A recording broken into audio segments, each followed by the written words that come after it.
डब्बा ने भाई का अजमेर शरीफ वाला व्लॉग देखकर फैसला कर लिया कि मैं भी दरगाह पर जाऊंगी और सुबह 5:30 बजे उठकर सबको लेकर चल दी। और यहाँ जनाब ने फैसला कर लिया कि सुबह 6:30 बजे उठकर हम लोग ताज देखने के जाएंगे और सनराइज देखेंगे। पर दोनों का फर्क इतना है कि डब्बा सबको नींद से उठा के नहीं लेके गई, लोग सोते ही नहीं है उसके पास में, इसलिए जितने भी लोग गए वो सब नींद में गए। हुआ भी वही, वहां से वापस आके सारे के सारे फिर दोबारा सो गए और शाम को उठे। लेकिन जनाब, मैं दोनों का अंतर बता रहा हूँ। जनाब और मैडम ने पूरी नींद ली है अपनी, उसके बाद में मॉर्निंग में उठकर ताज देखने के लिए गए हैं। ये होता है फर्क लाइफ स्टाइल का।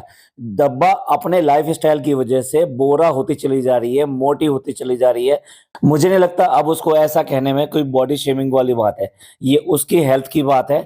हम उसके बॉडी के बारे में बात नहीं कर रहे, क्योंकि वो तो एक फाइनल रिजल्ट है। यहाँ मैडम और जनाब अपना कम से कम दिनचर्या जो है ना, वो इतनी खराब नहीं है उनकी जितनी की डब्बा का खराब है। वो बात दूसरी है, ठूसम ठूस वो भी करती है, ठूसम ठूस ये भी करते हैं, बट एक लिमिट में करते हैं। मैं ये ऐसा इसलिए भी कह रहा हूँ कि आपको क्या देखना चाहिए। इनके अगर फैन भी हैं, दोनों के फैन हैं, तो कम से कम लाइफ स्टाइल को अपने को खराब मत करें इनको देखकर।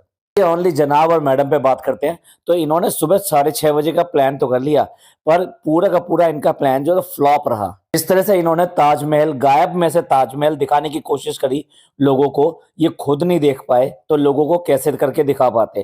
कैमरा उतना अच्छा कैप्चर नहीं कर पाता, और खास तौर से जो आम कैमरे होते हैं वो तो इतनी अच्छा कैप्चर कर ही नहीं पाता जब धुंध हो। और सबसे बड़ा सवाल तो इस बात पे है कि सनराइज देखने के लिए गए और वहां सनराइज से कोई मतलब नहीं था। किसी ने इन्हें बताया नहीं कि ठंड के अंदर अगर ताजमहल पर जाएंगे, आप अर्ली मॉर्निंग जाएंगे, तो वहां फोग रहेगा, धुंध रहेगी, बहुत ज्यादा धुंध रहेगी। अब देखो, जिस तरीके से ये जो गेट है जिसमें ताजमहल में घुसने से पहले चारों तरफ गेट बने हुए हैं, और उन गेट के थ्रू ही आप ताजमहल की तरफ जाते हैं। यानी ताजमहल का पूरा जो गार्डन है उससे पहले बड़ा सा गेट बना हुआ है, बहुत ही खूबसूरत टाइप का गेट बना हुआ है। कंपैरेटिवली वो गेट दिखाई दे रहा है, मतलब धुंध वहां पर भी है, लेकिन ताज ताज बिल्कुल भी नहीं दिखाई दे रहा। रीजन यही है कि इनका कैलकुलेशन और इनको जो भी बताया गया, इनका प्रोग्राम बिल्कुल फ्लॉप और गलत था।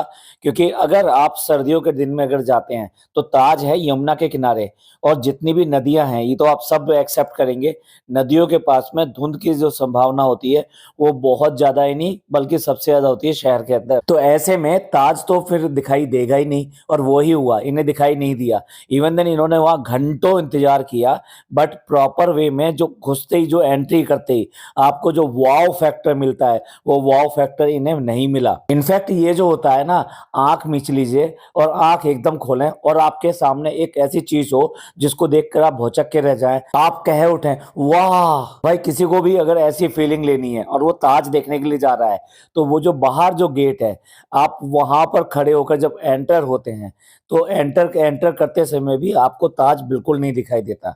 लेकिन जैसे ही आप ऊपर चढ़ते हैं और ऊपर चढ़ने के बाद में एंटर होते हैं, और धीरे धीरे ताज वहां से दिखाई देना शुरू होता है। और जैसे ही आप उस गेट से बाहर निकलते हैं, पूरा जो ताज का एक सीन आता है सामने, बिलीव कीजिए वो ऐसा लगता है, मेस्मराइजिंग लगता है। आप अद्भुत रूप से पूरी तरह से खो जाते हैं कि वाकई में ताज इतना खूबसूरत है। ऐसे ही नहीं, ताज को one of the seventh wonder कहा जाता है, वाकई में वंडर ही है। बट इन्होंने व्लॉग, आधा व्लॉग बिल्कुल बर्बाद किया।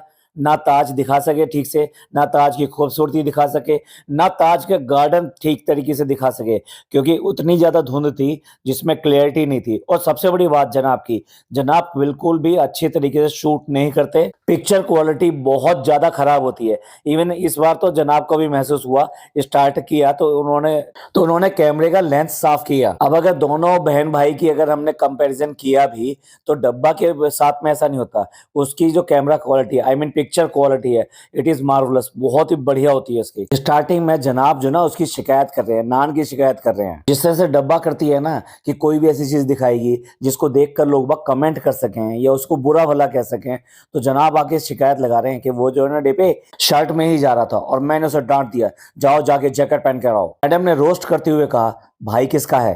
मजा तो तब आया कि जनाब ने उसी तरीके से जवाब दिया कि मेरा है, और साथ साथ अपने तारीफ में कसीदे भी पढ़ दिए कि अब जैसे कि मैं 38-29 साल का हो चुका हूँ, हमको क्या है, हम तो सब कुछ देख चुके हैं हमारा, लेकिन ये बच्चे हैं। जनाब 29-38 साल के, क्यों 40+ कहने में शर्म आ रही है क्या? मैडम ऑलरेडी 40+ है, जनाब भी 40+ है। मैडम ज्यादा है और जनाब उससे कम है। जनाब आधी तो निकल गई, और कितना इंतजार करोगे काम का? अभी भी हीरोपंती करने का ख्याल है। कह रहे हैं अब हम हीरोपंती नहीं करते हैं, अब हम बुजुर्गों में आ चुके हैं। जनाब बुजुर्गों में तो शाहरुख खान भी आ चुके हैं, लेकिन आज भी अपनी जवानी से ज्यादा बेटर तरीके से काम कर रहे हैं। जब उनकी फिल्में फ्लॉप भी हो रही थी ना, तो तब भी उन्होंने उम्मीद नहीं छोड़ी थी, और उसके बाद में वो कमबैक किया कि जो पहले वाले से ज्यादा बेटर था। जनाब अपनी मुमताज के साथ में ताजमहल देखने चल दी हैं।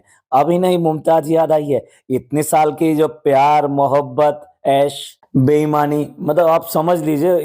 इन शब्दों का अर्थ मैं बोलना नहीं चाह रहा हूँ। तो आज जनाब को याद आई कि एक मुमताज भी थी जिसने बेइंतहा प्यार किया था शाहजहां से, और शाहजहां अपनी जितनी भी रानियां थी उनमें सबसे ज्यादा प्यार मुमताज से ही करता था। इन एक्चुअल में उसका नाम मुमताज नहीं था, ये मुमताज तो ये प्यार का नाम था। जनाब ने निकलने से पहले ही अपने बेटे से जितना प्यार दिखाना था, मेरा मेरा, और उसको उछाल दिया इतनी बार, 2 या 3 बार, बस इतना प्यार दिखा दिया। उसके बाद में से कहाँ लेना है क्या लेना है, वो डी दादा जो है गोद में ले लेके शायद थक गए होंगे, इसलिए मैडम को ख्याल आया और मैडम ने कहा कि अब बेटा कम से कम जो नीचे उतर जाओ और तुम अब चल सकते हो। मतलब जनाब को भी सिर्फ दिखावे के लिए पापा बनना है, बाकी पापा वाली रिस्पॉन्सिबिलिटी नहीं लेनी। बाकी तो इनके पापा बनने के ऊपर हम क्या ही कहें, कई बार जिक्र कर चुके हैं, उदाहरण दे चुके हैं कि कितना ही ख्याल अपने बच्चे का रखते हैं। मैडम और निक्कू तो पहले आ चुके हैं, बाकी सब वही पहली बार पहली बार पहली बार। अब देखिए इनके कैमरे से आपने देख लिया कैसा दिखाया इन्होंने, ताज कैसा दिखाया है। मैं इस पॉडकास्ट के लास्ट में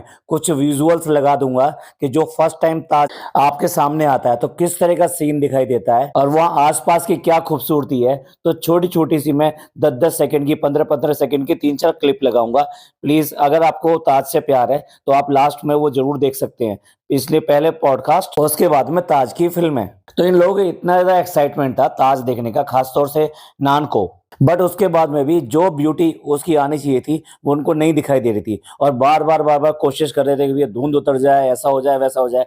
मतलब पूरा प्रोग्राम इनका फ्लॉप रहा और उस तरीके का ताज इनको दिखाई ही नहीं दिया। अल्टीमेटली इनको वहां तक जाना पड़ा, ताज के खुद पास तक जाना पड़ा, जो धुंध में कभी गायब हो रहा था कभी दिखाई दे रहा था। अल्टीमेटली ये ताज के ऊपर वहां चढ़ ही गए और वहां पे सारा राउंड लगा लिया। ना इन्हें प्रॉपर तरीके से यमुना दिखाई दी और ना ही बाकी सीनरी दिखाई दी। और ताज का ग्राउंड इतना बड़ा है कि आप एक बार अगर वहां तक चले जाते हैं और फिर वापस आ जाते हैं वही सीन देखने के लिए कि दूर से देखें कि ताज पूरा का पूरा कितना खूबसूरत दिखाई देता है, तो आपकी हिम्मत नहीं होती कि आप दोबारा चले जाओ। खास तौर से इन लोगों की जिनको ज्यादा चलना नहीं आता है। इन्होंने दिखाई नहीं है, लेकिन बहुत सारी मेमोरेबल फोटोग्राफ्स आप बना सकते हैं वहां पे ताज के सामने, और बहुत सारे ऐसे हैं कि आप वहां पर कैमरामैन भी घूमते रहते हैं, वो आपको तरह तरह के पोज और ये सब बता सकते हैं और सिनेमेटिक आपको रील बनाकर दे सकते हैं। अब देखिए पहला सीन जो इनको ताज का दिखाई दिया और जो ताज का सीन हमने देखा था, मैं बारी बारी से ये दोनों सीन लगा रहा हूं, आप ये दोनों ही फोटोग्राफ देख के समझ जाएंगे कि कितना बड़ा अंतर है इस सब चीज में। मैडम यहाँ पे ओवर एक्टिंग नहीं कर रही थी, वाकई में ताज को देखने के बाद में आदमी मेस्मराइज हो जाता है, तो इस तरह के शब्द निकलते ही निकलते हैं। जनाब ने कुछ सुनी सुनाई बातें जो लोगों से सुनी होंगी, आई मीन गाइड किया था ना, तो गाइड ने कुछ बातें बताई होंगी, लेकिन जनाब को कुछ याद नहीं रहा कि हिस्टोरिक क्या है, क्या ऐसा है। अभी अगर 1536 में बना था तो 15 का इसमें क्या रखा गया और 36 का क्या मतलब रखा गया, इसकी भी एक एक्सप्लेनेशन है। लेकिन जनाब ने कोई भी चीज हिस्टोरिकल हो या कुछ भी हो वो बताना ठीक नहीं समझा, या फिर ये कहिए इनको याद नहीं रहा होगा जितना भी उसने गाइड ने बताया होगा। एक बात जरूर वो चर्चा कर रहे थे हाथ काटने वाली बात के ऊपर, तो यहाँ मैं एक क्लेरिफिकेशन देना चाहता हूँ। आप ध्रुव राठी की वीडियो देख लीजिए चाहे, ये बिल्कुल कोरी झूठ बात फैलाई गई है कि जो 20,000 कर्मचारी यहाँ पे काम करते थे, कारीगर जो काम करते थे जिन्होंने ताज को बनाया, उनके हाथ काट दिए गए थे। ये बिल्कुल फॉल्स है, ऐसा कोई एविडेंस नहीं मिलता। और 20,000 आदमियों के हाथ काटने के लिए न जाने 1-2 दिन नहीं कितने सारे दिन चाहिए थे। और दूसरा लॉजिक ये है कि जैसे अगर पता लगता कि वे किसी के हाथ काटे जा रहे हैं तो क्या 20,000 आदमी वहां पे मजबूर खड़े रहते कि हाँ जी हमारा जब नंबर आएगा तब हाथ कटेगा? ये पूरी तरीके से फॉल्स नैरेटिव है। बाकी तो डिटेल में आप ध्रुव राठी की वीडियो देख सकते हैं, उसमें पूरा डिटेल में बताया गया है कि किस तरीके ताजमहल के नाम पे प्रोपेगेंडा किया गया। ये जैसे जनाब कह रहे थे प्राउड टू बी फील कि हमारे पास ताज है, यानी दुनिया में 7 अजूबे माने जाते हैं और दुनिया में 200 के आसपास देश हैं और उनमें से एक देश हमारा है जिसमें एक अजूबा कम से कम हमारे पास है। और लाखों करोड़ों लोग जो है अक्सर इसको देखने के लिए विदेशों से भी ताज देखने के लिए ही आते हैं। एक तरफ तो जनाब ठीक से ताज दिखा नहीं पाए, उसके बाद में इनका जो म्यूजिक है तड़ाड़ा वो इतना बोरिंग लगता है, सिर में दर्द करता है वाकई में। जनाब आप तो कम से कम ये म्यूजिक बदल दो, कम से कम प्लेस को तो देख के बदल दिया करो। ये एक रोमांटिक प्लेस है, यहाँ पे कुछ और अच्छा म्यूजिक लग सकता था। यहाँ पर जनाब ने बहुत कोशिश करी, बहुत सारे सिनेमेटिक शॉट्स लेने की, लेकिन किसी भी शॉट में क्लियरिटी आ ही नहीं रही है। जनाब ऐसा भी ताज घुमाने का क्या फायदा जो लोगों को ताज का वो वाला रूप नहीं दिखाई दे जिसके लिए वो भागे चले जाएं। एटलीस्ट जनाब की ये चीज अच्छी लगती है कि ड्राइवर हो या कोई भी हो इनके साथ गया हो तो उसको प्रॉपर तरीके से खाने पीने के लिए सबके लिए पूछते हैं। डब्बा को कोई फर्क नहीं पड़ता, फनी को कोई फर्क नहीं पड़ता, अगर ये टैक्सी या कहीं पे भी ऐसे लेकर गए हैं तो इन्हें कोई फर्क नहीं पड़ता जो साथ में है वो आदमी है या ड्राइवर है। आई मीन ड्राइवर आदमी ही होते हैं। अब यहाँ उसे निकलने के बाद में भाई इन्होंने फिर जैसे मैं कहता हूँ ना ठूसम ठास ये भी करते हैं, पूरा पूरी वगैरह का सबका नाश्ता हलवा। बाहर निकलने के बाद में मैं मानता हूँ कि थोड़ा बहुत फर्क पड़ता है, लेकिन पूरी तरीके से आप डाइटिंग और इन सब से बाहर निकलना है। और खास तौर से जब बीमारी से बाहर निकले हों तो आपके जो परहेज होते हैं वो चाहे बाहर क्यों ना चले जाएं वहां पे भी करने चाहिए। लेकिन आपको पता ही है कि कितने टाइम से मैडम के तो परहेज बंद हो चुके हैं, यानी बीमारी पूरी तरह से क्योर हो चुकी है, आप कोई टेंशन नहीं है, कुछ भी नहीं है। लेकिन जब भी मैडम व्लॉग बनाएंगी यहाँ से जाने के बाद में, क्योंकि यह तो विशेष व्लॉग हैं, ये ट्रैवलिंग के हैं, ये अलग तरीके से चलते हैं। इसके अलावा जब जब व्लॉग बनाएंगे दोनों के दोनों तब तब बीमारी का रोना जरूर रोएंगे। और यहाँ कभी भी उनको बीमारी भी याद नहीं आएगी, कुछ भी याद नहीं आएगा, परहेज भी याद नहीं आएगा, ना कोई किसी तरीके की प्रिकॉशन याद आएगी। और क्या आपने देखा कि बीमार इंसान की जो थेरेपीज की या मेडिसिन जो भी कुछ चल रही होती हैं तो कभी आपको अपने मेडिसिन खाती हुई दिखाई दी कि ये थी मेरी मेडिसिन शाम के टाइम की, ये थी मेरी मेडिसिन सुबह के टाइम की, ये थी मेरी मेडिसिन खाने के टाइम की?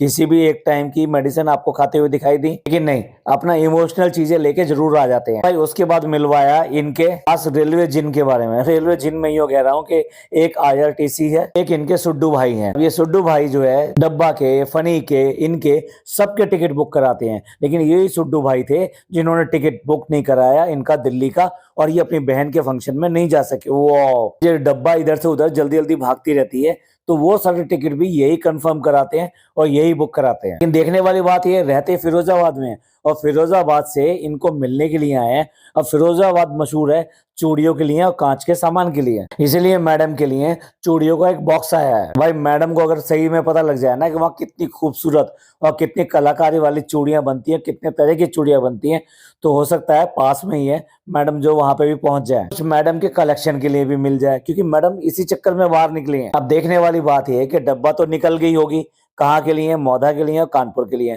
क्योंकि कानपुर में वो शादी जो बड़े पापा और बड़ी अम्मी के बेटे की, यानी इन्हीं के भाई की शादी है। अब आप बताइए आगरा से कानपुर कितनी दूर है? Just 3 hours. तो बताइए किस किस को लगता है कि जनाब और मैडम यहाँ से फ्री होने के बाद में कानपुर में शादी में शामिल होने के लिए जाएंगे, या फिर यहीं से ये वापस लौट जाएंगे अपने मुंबई के लिए? क्योंकि मुंबई में भी इनके लिए मैं तो कहूँगा एक जेल बनी हुई है, क्योंकि उससे बाहर इनको निकलना बड़ा ही मुश्किल होता है। ये सिर्फ और सिर्फ इन्हीं चीजों के लिए निकलते हैं, बाकी किसी रिश्तेदार के कुछ भी हो जाए, किसी के यहाँ कहीं जाना हो, शादी ब्याह हो, कुछ भी हो, जनाब और मैडम हिलने को तैयार नहीं है। यही इनके रिश्तों की गर्मी है कि कितने रिश्तों की गर्मी है इनके दूसरों के साथ। देखिए वो इतना काम करते हैं इनके लिए और इतनी दूर से मिलने के लिए आए, लेकिन जनाब और मैडम ने उनको रिसेप्शन पे ही वहीं पे बुला लिया गया है, यानी जो होटल का रिसेप्शन है वहीं पे।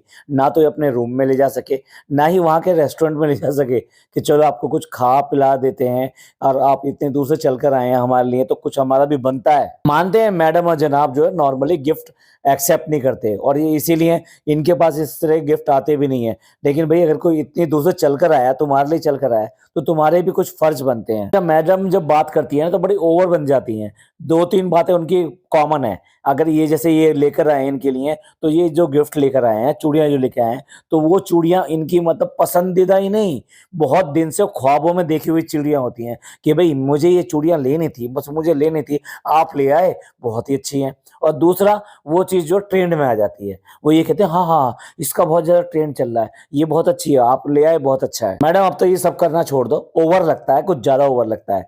आप अगर किसी को इस तरह से दिखा रहे हो, मतलब अगर किसी की तारीफ भी करें तो ये नहीं लगना चाहिए कि आप उसकी बटरिंग कर रहे हो। यही तो तारीफ और बटरिंग में फर्क होता है। यहाँ ताज घूमने के लिए गई हैं तो मैडम ने झुमके भी पहन रखे हैं, प्रॉपर ड्रेस भी पहन रखी है। प्रॉपर ड्रेस से मतलब अच्छी ड्रेस पहन रखी है जिसमें वो अच्छी भी लग रही हैं। लेकिन जब अजमेर में दरगाह के लिए मतलब यहाँ से जयपुर से निकले थे तो क्या पहन के निकले थे, और उसके अलावा कानों में, नाक में, कहीं पे भी कुछ नहीं था। मतलब ये फर्क क्यों मैडम? पहली बार में जनाब से लड़ाई हो गई थी क्या, जो सब चीजें निकाल के रख दी कि लो मैं कुछ नहीं पहनूंगी, मैं ऐसे जाऊंगी? भाई आगरा पहुंचने के बाद में तो पेठा की चर्चा होनी चाहिए थी कि पेठे कितने तरीके के देखे इन्होंने, कितने तरह के टेस्ट किए, इतनी ज्यादा वैरायटी है पेठे की, तो उसकी कोई बात नहीं कर रहे। यहाँ पे बात हो रही है खराब ऑमलेट की। तब यहाँ पे नाम ही उसका खराब ऑमलेट है। इस तरह से मैंने यहाँ पे देखा है बदनाम चाय, मतलब देखिए इस तरह के नाम होते हैं। एक जगह बदनाम बिरयानी लिखा हुआ था। आजकल नेगेटिव चीजों का, नेगेटिव वर्ड का बहुत ज्यादा ट्रेंड चल पड़ा है। लोग चाय के अड्डे के लिए ठेका वर्ड भी यूज करने लगे हैं। मैडम ने एक नया ही नाम इजाद कर दिया, अंडा अपना अपना। अरे ठीक है, उन्होंने एक अलग नाम ले लिया कि बेकार ऑमलेट। इसका मतलब ये नहीं है तुम भी तुक मिला मिला के अपने मन से बना के कुछ भी बोल दोगे। ऐसा कोई ब्रांड हमने तो सुना नहीं, अपना अपना अंडा। कहीं फनी की तो याद नहीं आ गई, उसको भी तो अंडा कहते हैं और अब वो इनका हो गया है। सोच के देखिए, इतना बढ़िया होटल में है लेकिन प्रॉपर चाय नहीं मिल पा रही है। या फिर बाहर की चाय पीने का बड़ा शौक है, वो पिन्नियों में चाय लेकर आ रहा है, जो कि पिन्नियों में गर्म चीज लेके आनी भी नहीं चाहिए, और वो चाय लाके पिला रहा है और ये लोग चाय पी रहे हैं। कि देखा जाए पूरे व्लॉग में कुछ भी नहीं है। इन्होंने मैक्सिमम टाइम ताज को दिखाने की कोशिश करी है, दिखाया नहीं है। एंजॉय कितना किया होगा पता नहीं। और भाई आप अगर जाएं तो आप ये वाली गलती मत कीजिएगा, ताज पे जाके सनसेट देखना कोई समझ में आने वाली बात नहीं है। और अगर मौसम सर्दियों का हो तो बिल्कुल भूल जाइए कि अर्ली मॉर्निंग जाके आपको ताज में कुछ दिखाई देगा। चलिए इतना ही था इनका व्लॉग। अब मैं कुछ क्लिपिंग लगा देता हूँ, जो क्लिपिंग मैंने ताज के लिए शूट की थी। आप देखेंगे और आपको भी अच्छा लगेगा कि वाकई में ताज बहुत खूबसूरत है। ये पॉडकास्ट आपको पसंद आया हो तो प्लीज लाइक कीजिए, सब्सक्राइब कीजिए, शेयर कीजिए। थैंक यू, धन्यवाद, शुक्रिया।